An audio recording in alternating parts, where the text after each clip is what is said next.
750 700 ষাট টাকা আমাদের 700 ষাট টাকা 60 700 ষাট টাকা আমাদের 700 ষাট টাকা 700 ষাট আমাদের দিয়ে বলে দাও কত টাকা 700 টাকা 70 বন্ধুরা দাও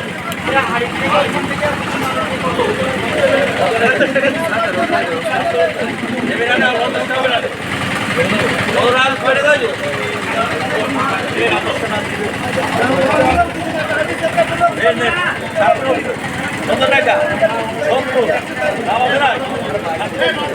কত টাকা 70 770। হাই গাইস, আমরা গিয়েছিলাম আজকের মাছের বাজারে মাছ বেচতে, মাছ বেচাকেনা করতে। এখানে আমরা গলদা চিংড়ি মাছ নিয়ে গেছি, আমরা অনেকগুলো মাছ নিয়ে গেছি। এখন কতগুলো মাছ নিয়ে গেছি এবং কত টাকা মাছ বেচছি আজকে আপনাদেরকে এই ভিডিওর মাধ্যমে দেখাবো এবং এখানকার মাছের বাজারটা আমি আপনাদেরকে ঘুরে ফিরে দেখাবো। মাছের বাজারগুলো কেমন সুন্দর এবং কেমন মাছ বিক্রি, কেমন দামে মাছ বিক্রি হচ্ছে এবং মাছের কাটাটা কোথায় এবং কীভাবে গেছিলাম আমরা মাছের বাজারে, এই মাছ বাজার সম্পর্কে বিস্তারিত জানতে এবং সঙ্গে থাকুন আমাদের এই ভিডিওর সাথে। তো আমরা দাকব থেকে বাজুয়া বাজার হয়ে আমরা তখন খেওয়া পার হই, বাজুয়ার খাওয়া পার হই। এটা আমরা বাজুয়ার খেওয়া পার হয়ে দিগরাজ বাজারে যাচ্ছি। আমরা দিগরাজ বাজার অর্থাৎ দিগরাজ মাছের কাটা বাজারে আমরা মাছগুলো বেচবো। তো এখানকার যে নদীর দৃশ্য, এখানে আমাদের নদী পার হতে হবে। দিগরাজের যে খেওয়াঘাট, এটা বলে দিগরাজের খেওয়াঘাট, বাজুয়া দিগরাজের খেওয়াঘাট। এখানে বড় নদী, এটা পশন নদী।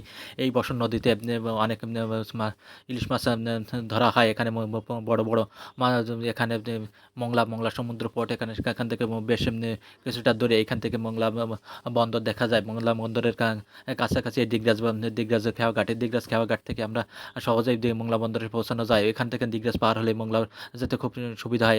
এই নদীটা খুব বড় নদী, এখানে প্রচুর ইলিশ মাছ পাওয়া যায় এখানে।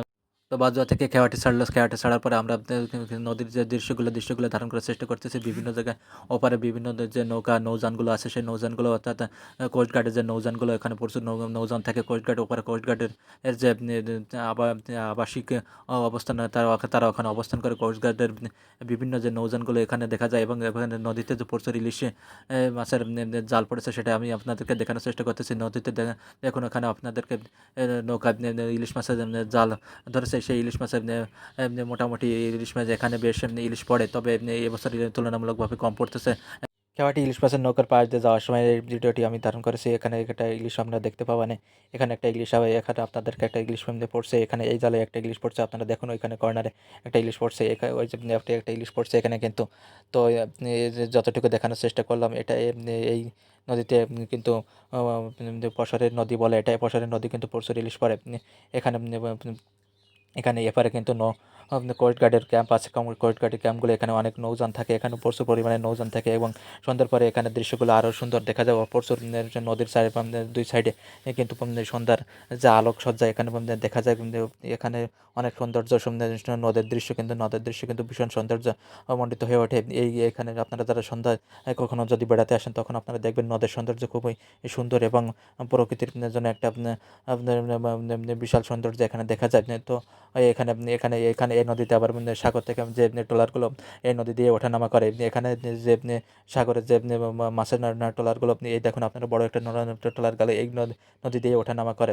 যে সকল পণ্য মংলা বন্দর, এখানে এই নদী দিয়ে যেতে হয়। মংলা বন্দরে এই নদী দিয়েই আপনারা যেতে পারবেন এবং যে সাগর, আপনারা যে সমুদ্র, করমজল যে সুন্দরবন স্পট, এই নদী দিয়ে যেতে হয়। এখান থেকে প্রায় ট্রলার যোগে অনেকে যেয়ে থাকেন।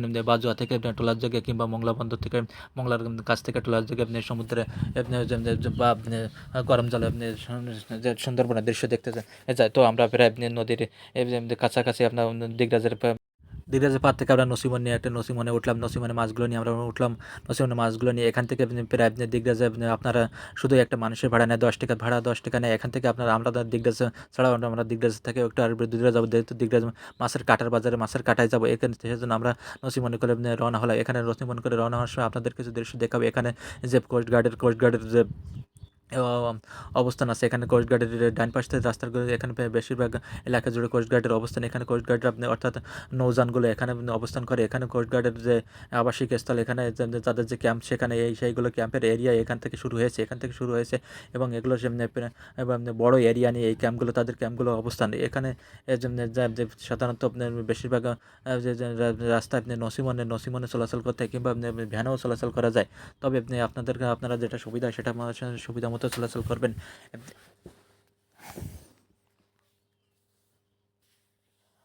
তো আমরা এখন নসিমন করে যাচ্ছি, প্রায় 5-7 মিনিটে নসিমনের দিগরাজ বাজার পর্যন্ত যেতে লাগবে। তারপর দিগরাজ বাজার থেকে আর 5-7 মিনিটে আমাদের 2-3 মিনিট লাগতে পারে। তবে এটা হচ্ছে আপনাদের কোস্ট গার্ডের এরিয়া। কোস্ট গার্ডের যে তাদের বর্ডার সেই এশিয়ার তারা কিন্তু লাগিয়ে রেখেছে কোস্ট গার্ড এরিয়া। এটা তাদের মেইন অফিসের কার্যালয়। এটা তারা এখানে অবস্থান করে। তো এখান থেকে আপনারা যাওয়ার সময় দেখতে পাবেন কোস্ট গার্ডে, আপনারা যদি কখনো ঘুরতে আসেন তখন কোস্ট গার্ড এরিয়াও আপনারা আপনি এরিয়া দেখতে পারবেন, এবং এখানকার বিভিন্ন সৌন্দর্য আপনাদের চোখে পড়বে। তবে ভিতরে আপনি সকলের জন্য অনুমতি সবসময় দেয় না। তবে তাদেরকে অনুমতি সাপেক্ষে এগুলো আপনাদেরকে প্রবেশ করতে হবে। এটা আপনাদের এখনও কিন্তু এরিয়াটি শেষ হয়নি। এখনও পর্যন্ত আমরা যাচ্ছি। তবে এখনও আপনার 2-3 মিনিটের সময় লাগবে। এখান থেকে আবার খুলনা মোংলার যে রেলপথটা আছে, সেই রেলপথটা আমরা ক্রস করবো। আর একটু পরে আমরা রেলপথটা ক্রস করবো। এখান থেকে এখানে আপনার একটা খোলা মাঠও রয়েছে, কিন্তু এখানে এগুলো সবই কোস্ট গার্ডের এরিয়ার মধ্যে রয়েছে। এগুলো যে তারা রক্ষণাবেক্ষণ, তারা পরিচর্যায় থাকেন। এমনি কোস্ট গার্ডের যে ভাই এখানে প্রচুর একটা বড় বালুর মাঠ বলা যায়। এখানে তারা তাদের এরিয়ার অন্তর্ভুক্ত। তবে আমরা এখনও কিন্তু চলেছি। এগুলো সবই কিন্তু কোস্ট গার্ডের এরিয়ার ভিতরে আপনাদের যে দেখানো হচ্ছে। যে এখনও আমরা তাদের এরিয়াকে কিন্তু অতিক্রম করতে পারিনি। তবে খুব শীঘ্রই আমরা এই এরিয়াটা অতিক্রম করে যাব। এখানে আমরা নসিমনে চলে যাচ্ছি।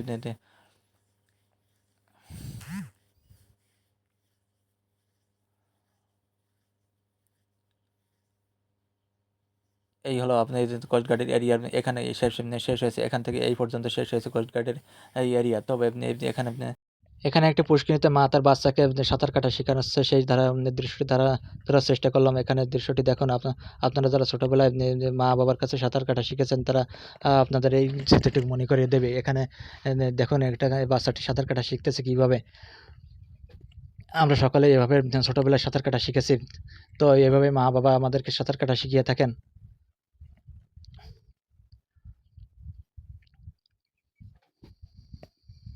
তো আমরা প্রায় কাছাকাছি চলে আসছি। এখানে আপনার সামনে খুলনা মোংলা টু রেলপথের এমনি এখান থেকে ক্রসিং, এই রোডের থেকে ক্রসিং হয়েছে, সেটা আমরা দেখতে পাবো। এমনি এই রোডের মাথার দিকে, যে অর্থাৎ দিগরাজ বাজার কাছাকাছি, যে এই রোডের মাথায় খুলনা মোংলা যে রেল সেতুটি এখান থেকে ক্রস করছে, অর্থাৎ মোংলা টু খুলনা যাতায়াতের এখানে যে দিগরাজ এসে আপনারা যে খুলনা যাওয়ার জন্য আপনারা রেলপথে যেতে পারবেন। যে রেল লাইনটা আছে এখানে দেখা যাবে।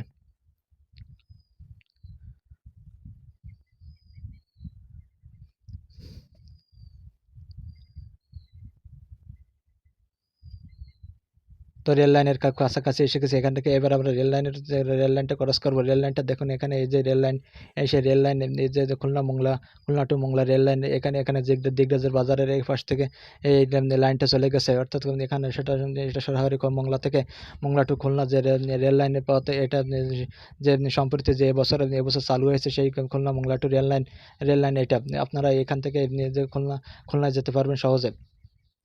তো আমরা খুব কাছাকাছি, দিগরাজের বাজারে খুব কাছাকাছি, কিন্তু এখন আমরা প্রবেশ করতে যাচ্ছি দিগরাজের বাজারের কাছাকাছি। এখন দিগরাজ বাজার মোড়ে খুব কাছাকাছি চলে আসছে। দিগরাজ বাজার মোড় থেকে আমরা যাব মাছের বাজার, অর্থাৎ মাছের কাটা, যেখানে মাছের আড়ত বলে। মাছের আড়তে আমরা সেখানে যে মাছ বেচবো, আজকে আমরা দেখতে পাই আমরা কত টাকার মাছ বেচবো এবং কতগুলো মাছ বেচবো, সেগুলো আপনাদেরকে দেখাবো। এবং আমাদের মাছ বেচা কেনার পরে আমরা খাওয়া দাওয়া করছিলাম, সেই খাওয়া দাওয়াটা আপনাদেরকে দেখাবো যে কী খেলাম ওখানে দিগরাজ বাজারে, যে কী বাজারে বাজারে হোটেলগুলো কেমন এবং কেমন খাদ্য পরিবেশন করে এবং খাবারের মানগুলো কেমন সেগুলো সম্পর্কে আপনাদেরকে জানাবো।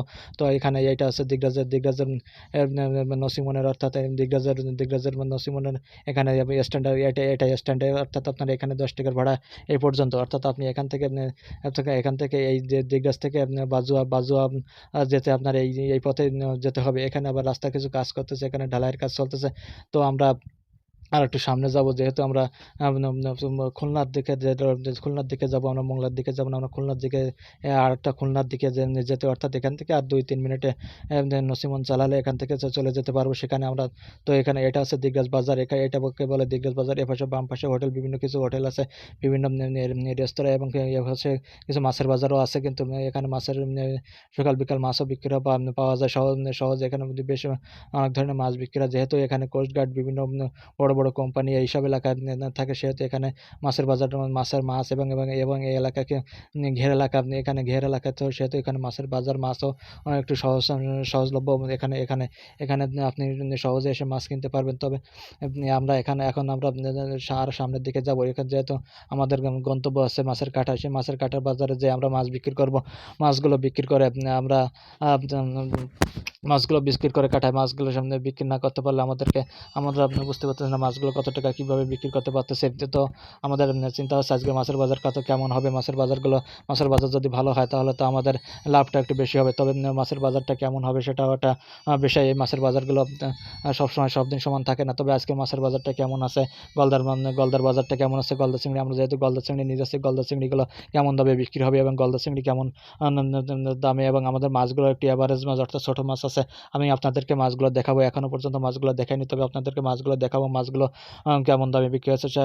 সকালে মাছগুলো ধরেছি, তবে মাছগুলো ধরার দৃশ্য আমি পরবর্তীতে একদিন আপনাদেরকে দেখাবো। সেদিন মাছগুলো আমরা কীভাবে মাছগুলো ধরি এবং সেই মাছগুলো কোথা থেকে কেমনভাবে বিক্রি করতে আমরা আসি, সেটাও আপনাদেরকে আবারও বিস্তারিত দেখাবো। তবে আজকের আমরা প্রায় কাছাকাছি মনে হয় চলে আসছি। তবে আমি মাছের কাটার বাজারে এখনো কোনোদিন যাইনি, তবে আজই প্রথম এই কাটা যাচ্ছে। তবে দেখি আজকের মাছের বাজারগুলো, আমি এখানে এই বাজারটা আমি আপনাদেরকে দেখাবো, মাছের বাজারগুলো কেমন, মাছের কাটা কেমনভাবে মাছ বিক্রি হয়, কেমনভাবে মাছ তারা আড়তদারিরা কেমন কমিশন কাটে, সেগুলো আপনাদেরকে জানানোর চেষ্টা করব। মাছের বাজারে মাছ কেমন সহজলভ্য পাওয়া যায়, আমরা কিছু খুচরা মাছও কেনার চেষ্টা করবো।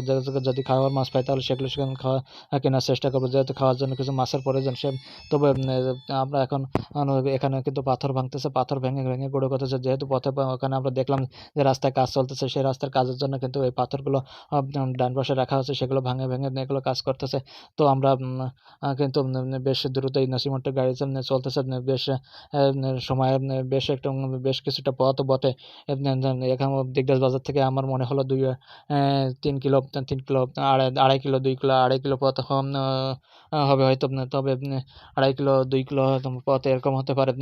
তো আমরা প্রায় চলে আসছি, কারণ এখানে বাজারের কাছাকাছি চলে আসছি। এখানে কিছু বাজার মতো দেখা যাচ্ছে। তো আমরা আসলে সত্যি চলে আসছি। বাজারটা এই আছে দিগরাজ মাছের কাটা বাজার, অর্থাৎ আড়তদারি বাজার, দিগরাজ আড়তদারি।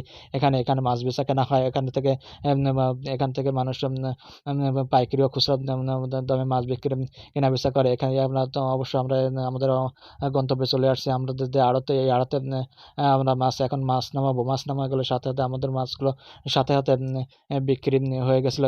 তবু দেখে আমরা মাছগুলো নামাই। মাছগুলো নামানোর পরে কতগুলো মাছ নামানো হচ্ছে সেগুলো আপনাদেরকে আমি দেখাবো। কতগুলো মাছ আমরা নিয়ে আসছিলাম। তো এখন মাছগুলো নামানো চলতেছে। আশেপাশে কিন্তু মাছ কেনাবেচা চলতেছে। এই মাছগুলো কেনাবেচা চলতেছে। তো আমরা হাঁড়িতে করে মাছ নিয়েছিলাম। আপনারা দেখুন, একটা বড় হাঁড়ি, এই বড় হাঁড়িতে করে মাছ নিয়ে আসছি এবং একটা ব্যাগে করে মাছ নিয়ে আসছে। তো ব্যাগটাও নিয়ে আসছি, দেখুন এই হচ্ছে ব্যাগে। আর মাছগুলো দেখুন, এই আছে হাঁড়ির মাছ। এই হাঁড়ির মাছ আমাদের মাছগুলো একটু ছোট আছে, যেহেতু এটা আছে মায়া মাছগুলো আমরা ধরে নিচ্ছি। মায়া মাছগুলো ধরে বিক্রি করে দিচ্ছি, যেহেতু মায়া মাছ, এই মাছগুলো তো আর মাছগুলো বাড়তেছে না, বিধায় আমরা মাছের খাবার দিতে গেলে অনেক খরচ পড়ে যাবে। তবে এই জন্য আমরা মাছগুলো বিক্রি করে দিচ্ছে। তবে আজকে দেখি আমাদের মাছের বাজারটা কেমন দিচ্ছে। তো আপনাদেরকে আমি দেখাই। গ্রেডের মাছ নেই। এই মাছটা দিয়ে তাহলে গ্রেড বানাবে। ও গ্রেডের মাছ দিয়ে মাছ দিয়ে করে বিক্রি করে টাকা দিয়ে গ্রেড গ্রেড। দেখো সবাই মাছ দিয়ে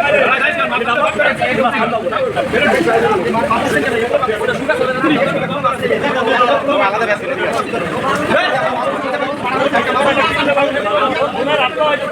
একটা মাছ আছে একটা মাছ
মজা সিংহ কটা কত রে?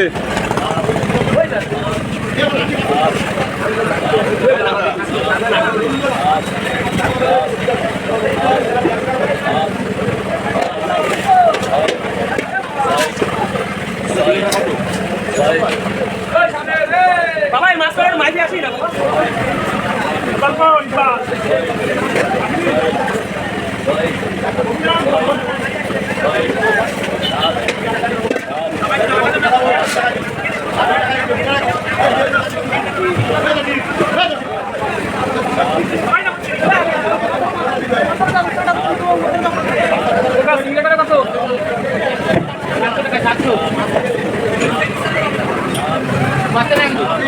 বাগদাটা কয়টা?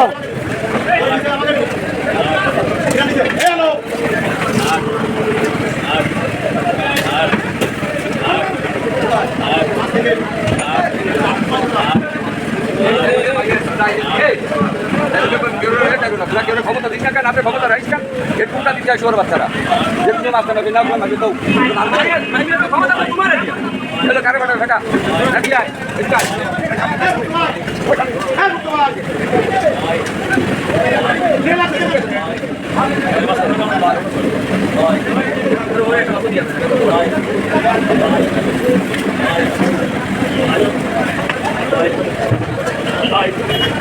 ভাই মাছদি 28 কেজি 700 গ্রাম 28 কেজি 700 এই হলো 660 760 টাকা 760 আমাদের মাছ ভাজা হয়ে গেছে। আমাদের মাছ হয়েছে 28 কেজি 700 গ্রাম। 700 গ্রামের দাম 760 টাকা করে দাম হয়েছে। এখন একটা দাম হয়েছে, টোটাল দাম হয়েছে আমাদের 21,200 টাকা, 500 টাকা, 560 টাকা আপনার কিন্তু কমিশন কেটে রেখেছে। আড়তদারি কমিশন 560 টাকা। এ পাশে আছে আমাদের অন্যান্য মাছের বাজার এখানে তেলাপিয়া মাছ, অন্যান্য মাছ বিক্রি হচ্ছে। এখানে আড়তে যে বিভিন্ন প্রকার মাছ বিক্রি হচ্ছে এখানে তা দেখা যাচ্ছে। বিভিন্ন প্রকার মাছ এখানে কিন্তু বাইরের থেকে যে খুচরা বিক্রেতা বা বিভিন্ন রকম মাছ ব্যবসায়ীরা এখানে মাছ বিক্রি করে যায়। তবে এখান থেকে আপনি আপনার সুবিধা মতো মাছও কিনতে পারেন। এখানে যে আপনার যে খুচরাও মাছ কিনতে পারেন। এখানে যে মাছ আছে তা আপনি তেলাপিয়া কিংবা ট্যাংরা এখানে দেখা যাচ্ছে সেই মাছগুলো এখানে এই তেলাপিয়াটা 120 টাকা কেজি, এখানে ট্যাংরা মাছটা 550 টাকা, এই মাছটার দাম 550 টাকা, যে ওজন 550 টাকা করে। তবে এই মাছগুলো অনেকে খুচরা হিসেবে কিনে নিয়ে যাচ্ছে। যারা মাছ এখানে আপনি খুচরা হিসেবে মাছ কিনে নিয়ে একটু স্বল্প মূল্যে কিনে নিয়ে যেতে পারেন। তবে আপনি যতটা প্রয়োজন ততটা নিতে পারেন। তবে বেশি নিলে মাছের দামটা আরও কম পেতে পারেন। এভাবে এখানে সব ধরনের মাছ কিন্তু, যেহেতু এখানে এই ঘের এলাকায় প্রচুর মাছ আসতেছে। এখন বাইন মাছ, চিংড়ি মাছ, মটকা মাছ, ভেটকি, এইসব বিভিন্ন ধরনের মাছ আসতেছে। এখানে আপনি ওদেরকে এই বাজারগুলো আমি দেখানোর চেষ্টা করতেছি। এখানে কিন্তু দেখেন প্রচুর পরিমাণে যে তেলাপিয়া মাছ, ছোটো তেলাপিয়া, এখানে অনেক যে ছোটো তেলাপিয়াগুলো মাছগুলো দেখা যাচ্ছে, এগুলো ঘেরের মাছ, এগুলো আসলে এই মাছগুলো আপনার দেখা যাচ্ছে।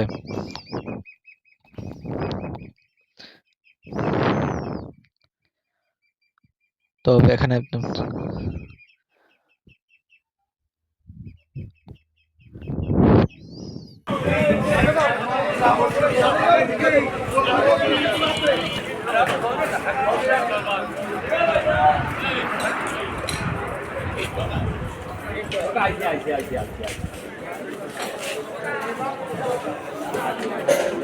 পাঁচশো কত এগুলো?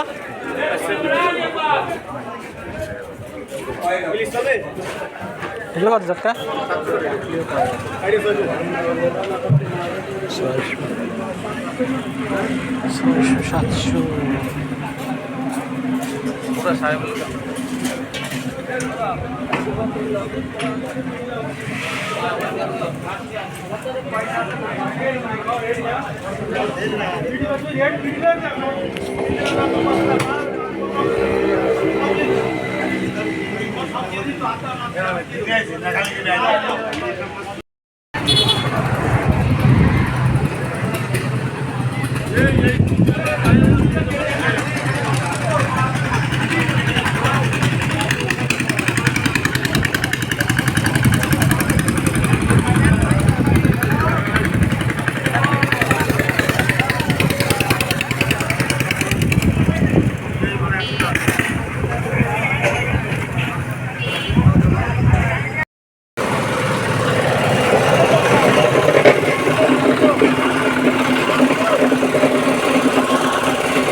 এর পাশে মাছগুলো প্রসেসিং করতেছে, অর্থাৎ বরফজাত করতেছে। বরফজাত করে এগুলো কিন্তু আপনার খুলনা কিংবা বিভিন্ন অঞ্চলে এগুলো মাছগুলো চলে যাবে। সেই জন্য এখানে এই বরফজাত করতেছে। মাছগুলো বিভিন্নভাবে বরফজাত করা হয়েছে, বিভিন্ন ট্রেতে, বিভিন্ন ড্রামে এগুলো কিন্তু বরফজাত করে মাছ পাঠানো হবে। তো এখান থেকে মাছ কেনা বেচা করে, এখান থেকে আবার বরফের কল থেকে বরফ ভেঙে এখান থেকে বরফজাত করা হয়, সেই মাছগুলো আবার বাইরে পাঠানো হয়। তো এই হচ্ছে মাছের বাজার। তবে এখান থেকে আপনারা যখন যদি কেউ বাইরে থেকে আসতেছেন মাছ কিনতে চান, তবে এখান থেকে কিনতে পারবেন। এখানেও অনেক মাছ পাওয়া যায়। এখানে বেশিরভাগ বাজারে দুপুরের টাইমে, অর্থাৎ 11টা থেকে বাজার শুরু হয়। 11টা, 10:30, 11টা থেকে বাজার শুরু হয়। তো আপনারা এখানে কিন্তু চলে আসতে পারেন। তো আমরা কিছু একটু মাছ কিনবো। আমরা কি মাছ কিনবো সেটা দেখতেছিলাম। কিছু তেলাপিয়া মাছ নেওয়া যায় কিনা। তেলাপিয়া মাছটা এখান থেকে, এই মাছটা একটু মনে হলো যে ভালো, তাই একটু কিছু কেনার জন্য দাঁড় কষাকষি করতেছে। এখানে আমরা প্রায় 3 কেজি তেলাপিয়া মাছ কিনলাম। 3 কেজি তেলাপিয়া মাছ এখানে 120 টাকা করে এই মাছটার রেট কাটলো। তো কিছু খাওয়ার জন্য মাছ নিলাম। এখানে এই ট্যাংরা মাছটা কিন্তু 550 টাকা করে রেট দিছে। 550 টাকা করে রেট এই ট্যাংরা মাছটা কিন্তু আমরা নিলাম। তেলাপিয়াটা আমরা যেহেতু একটু তেলাপিয়া মাছ খেতে চাচ্ছিলাম, ভাজি করে ভুনা করে খাবো বিধায় এই জন্য একটু তেলাপিয়া মাছ কিনলাম। তো তেলাপিয়া মাছগুলো, আমাদের মাছের সাইজগুলো দেখুন। এই সাইজের মাছ আছে। তেলাপিয়া মাছ কিছু বড় আছে, কিছু ছোট আছে, মিক্সড মাছ। এই মাছগুলো আমরা কিনলাম। 3 কেজি তেলাপিয়া মাছ আমরা কিন্তু ব্যাগে করে উঠাই নিচ্ছে। তো আমাদের মাছ কেনা বেচা শেষ, আমাদের সব কিছু শেষ, আমাদের টাকা পয়সা আড়তদারি থেকে টাকা পয়সা নেওয়া শেষ। তো আমরা মাছ কেনা বেচা করলাম, মাছ মোটামুটি যে দামে বিক্রি করতে পারছি, আমাদের যে গলদা চিংড়ি মাছটা একটু কম দামে বিক্রি হয়ে গেছে। আমরা চাইছিলাম যে 800 থেকে 850 টাকার ভিতরে মাছগুলো বিক্রি করবো, সেখানে আমরা 760 টাকা করে মাছের দাম পেয়েছি। তো একটু তুলনামূলকভাবে আমাদেরকে একটু কম হয়ে গেছে। তো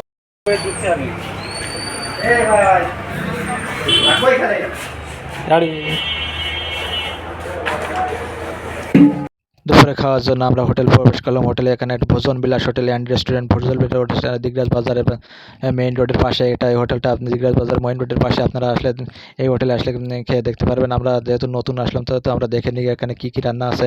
এখানে আজকে রান্না আছে আপনার কচু শাক ভাজি আছে, আপনার ট্যাংরা মাছদের বেগুন দিয়ে, আলু আছে এবং মুরগির মাংস আছে। দেশি মুরগির কথা বললো, এর অবশ্যই এটা দেশি মুরগি ছিল না, এটা কক জাতীয় মুরগি ছিল। তো আমরা আপনার সিদ্ধান্ত নিলাম যে মুরগির মাংস খাবো, মুরগিটা খাবো। এতে মুরগির মাংসটা দেখুন, মুরগির মাংসটা আমরা খাবো। সেহেতু মুরগিটা দেওয়ার কথা বললাম। তো এখন আমরা মুরগি খাওয়ার জন্য রেডি করতে বললাম, খাবারটা রেডি করতে বললাম। আমরা হাতটা ধুয়ে নিচ্ছি। এখন আমরা সে বেসিনে যে আমরা হাতটা ধুয়ে নিচ্ছি। তো এটা হচ্ছে ভোজন বিলাস hotel and restaurant, Bangla, Chinese, Thai restaurant, fast food restaurant. এখানে সব কিছু পাওয়া যাবে। তবে আমরা যখন আসছিলাম তখন আমরা মাত্র দুজনেই ছিলাম, একটা বাচ্চা ছেলে সে পরিবেশনা ছিল। তো আমরা খাবারের জন্য রেডি হয়েছি। এখন আমাদেরকে দিয়েছে ডাল দিয়েছে, বাটিতে করে ডাল দিয়েছে এবং রাইস দিয়েছে। রাইসটা বেশ ভালো রাইস, চিনিখানাই ধানের রাইসের মতো চিকন ছোটো ছোটো ভাতা। তো অনেক সুস্বাদু খেতে আমরা কিন্তু খাওয়াটা কিন্তু আজকের দারুণ হয়েছিল। তো আপনাদেরকে আপনি দেখাচ্ছি যে খাওয়াটা কী কী আমাদের কী খেলাম। আমরা ডাল আর মাংসটা নিয়েছিলাম। তবে এই দেখুন এটা খাবারগুলো আপনাদের দিচ্ছে। ডালটা বেশ ভালো হয়েছিল। ডালটা আসলে মসুর ডাল হলেও এটা কিন্তু খুব স্বাদ লাগছিল। ডাল দেখালাম।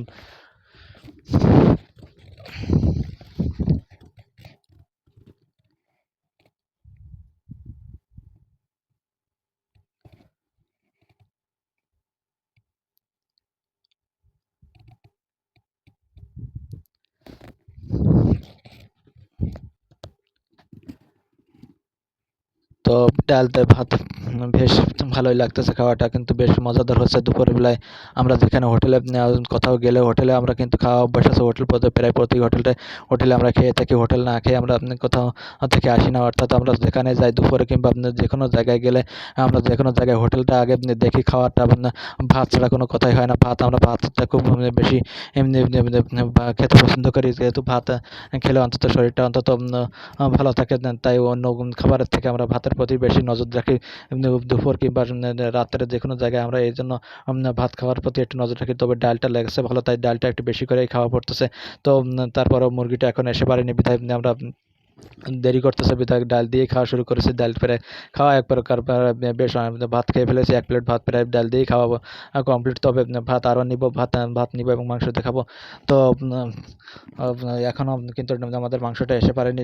যে ছেলেটা একটু স্লোলি কাজ করতেছিল। তবে হোটেলটা বেশ কিন্তু সাকসেস ছিল। বেশ একটু মনোরম পরিবেশে, বেশ নিরিবিলি পরিবেশ ছিল। আমরা দুজন মাত্র, আমরা যখন খাচ্ছিলাম তখন দুজন মাত্র ছিলাম। তবে পরবর্তীতে আরও কিছু খরিদ্দার কাস্টমার আসছিল। তো আমাদেরকে দিয়েছিল। দেখি মাংসটা কেমন দিচ্ছে, মাংসটা কেমন পরিমাণ দিচ্ছে, কত করে রেট কাটতেছে মাংসটা, এখানে মাংসের রেটটা কেমন।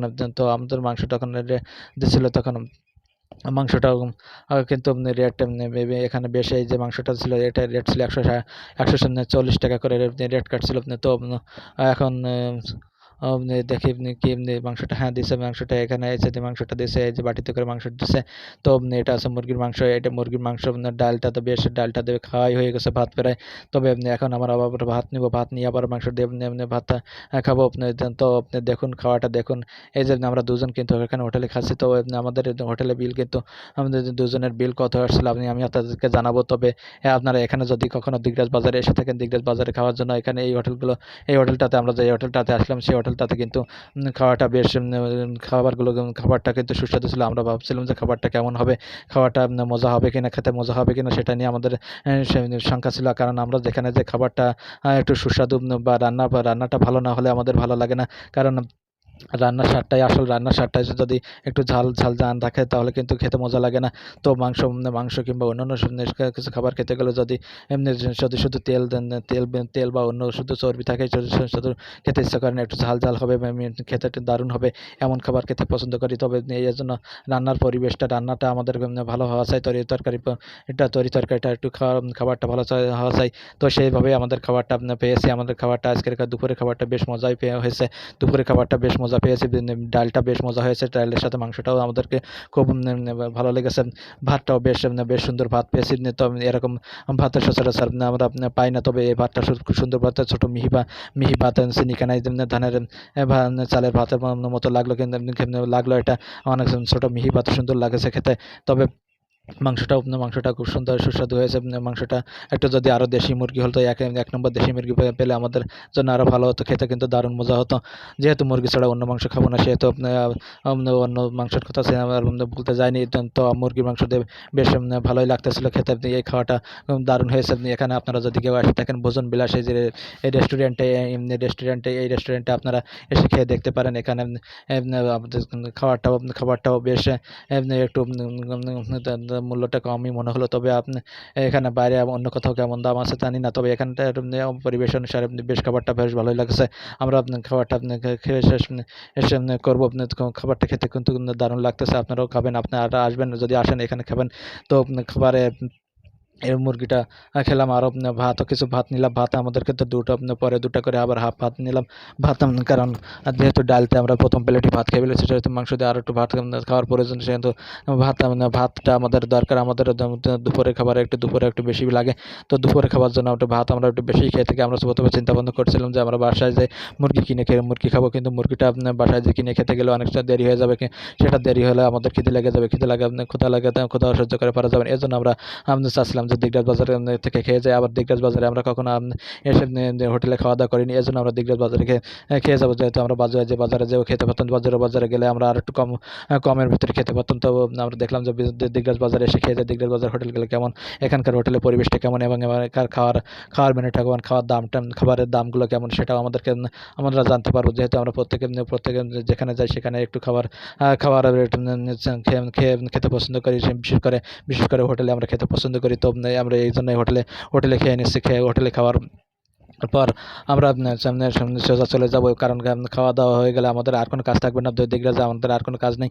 তো সেহেতু আবারও দেখেন আবারও ভাত নেওয়া হলো। ভাত নিয়ে আমরা কিন্তু খাওয়া শেষ করতেছি। তো খাওয়াটা বেশ ভালোই হলো। দুপুরে আপনারা আসবেন, আপনারা এসে দুপুরে খাবেন। দুপুরে কিংবা যে কোনো সময় আসলে খেতে পারবেন। এখানে খাওয়াটা আপনার মানসম্মত হবে বলে আশা করি। তবে এখানকার খাবার আর মুরগি ছাড়াও অন্যান্য খাবারও পাওয়া যায়, চাইনিজ জাতীয় খাবার পাওয়া যায়। তো এবং নিরিবিলি পরিবেশ, ভিতরে বেশ সুন্দর পরিবেশ আছে। আপনারা এসে আসবেন এবং খাওয়া দাওয়া করবেন। নিরিবিলি পরিবেশ, সপরিবার এসে খাওয়ার মতো পরিবেশ। তো এখানে যদি এলাকায় মোংলা বন্দর কিংবা আশেপাশে ঘুরতে আসেন, তো এখানে দিগরাজেও আপনি খেয়ে নিতে পারেন, কিংবা মোংলার কাছাকাছি যে বাজার সেখানেও যে খেতে পারেন। তো যেহেতু আপনারা খুলনা থেকে মোংলা আসবেন কিংবা খুলনা থেকে দিগরাজ আসবেন, সেহেতু এখানে আপনারা ঘুরে যেতে পারেন। তো এখানে কোস্টগার্ড এলাকা, বাংলাদেশ কোস্টগার্ড বিমান বাহিনী, সিমেন্ট ফ্যাক্টরি, বিভিন্ন ফ্যাক্টরিগুলো কিন্তু এই অঞ্চল দিয়ে রয়েছে। এখানে বিভিন্ন কোম্পানিগুলো এই অঞ্চলে রয়েছে। এখানে সন্ধ্যার প্রকৃতির দৃশ্য অনেক সুন্দর থাকে। তো আপনারা সকলে আসবেন, ঘুরতে আসবেন, বেড়াতে আসবেন। তো এভাবে সকলে এসে ঘুরে যাবেন, সপরিবারে ঘুরে যাবেন। সুন্দরবন্দরে দেখতে আসলে এ পথে আপনারা খুলনা টু মোংলা এ পথে আসতে পারবেন। এবং দিগরাজে যদি নামার মনে করেন যে দিগরাজে নামবেন, তবে নেমে যেতে পারেন। খাবার দাবার এখানেও একটু কমের ভিতরে পাওয়া যাবে।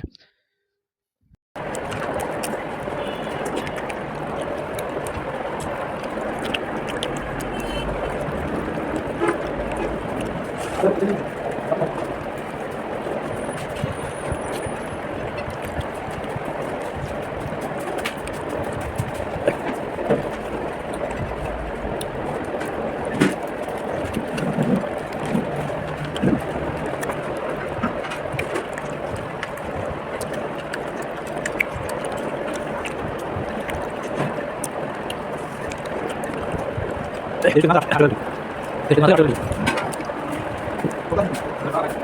ছিল দাকব থেকে বাজুয়া, বাজুয়া থেকে দিগরাজের যে আসার এবং আসা যাওয়া যে আসা যাওয়ার সে সময় এবং যে দিগরাজের এই যে মাছের কাটা আড়তে মাছ বেচা কেনা এবং মাছ বেচা কেনার পরে যে খাওয়া দাওয়া সে খাওয়া দাওয়া ভিডিওটা আপনাদের সম্পূর্ণ দেখালাম। তো তবে ভিডিওটা কেমন লাগলো লাইক কমেন্ট শেয়ার করে জানাবেন এবং নতুন নতুন ভিডিও পেতে আমাদের পেজটিকে ফলো এবং সাবস্ক্রাইব করে রাখবেন। ধন্যবাদ আপনাদের সকলকে।